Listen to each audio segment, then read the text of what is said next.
And this one is a competitive game where players are pizza chefs trying to earn the most victory points by making and delivering pizzas. The way that the game works is that there's two ways that you can earn victory points in this game, either by completing orders or by completing objectives. You're going to be starting with some of each of these cards, and there are ways that you can earn more of them throughout the game, but you do want to be very particular with the ones that you actually decide to keep, because any that you don't complete are going to be worth negative victory points at the end of the game. The main board is going to have all your different ingredients in the center of the board, and there's going to be different houses identified with different numbers scattered all around the perimeter of the board, each with a limited amount of pizzas that can actually be delivered there. Players are going to be taking turns performing just 2 actions on their turn, and the different options they have available to them are to spend an action to either draw an additional delivery or mission card, or also you could choose to draw one of your chef ability cards. There's a whole bunch of these in the game that all offer you a different effect, and you're only allowed to hold one at a time, but generally these are going to give you different ways to either help yourself or harm your opponents.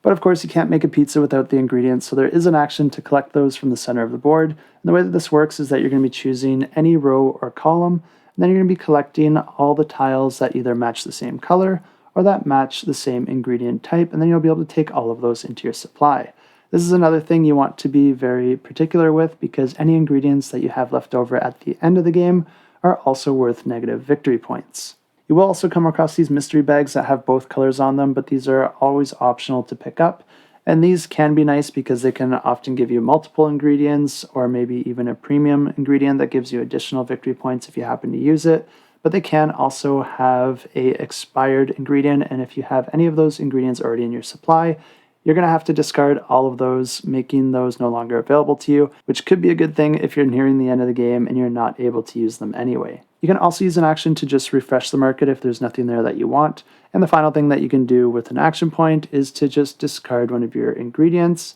or one of your delivery or mission cards. And this can be helpful if you think it's going to be costing you negative victory points at the end of the game and you don't have anything better to spend your action on.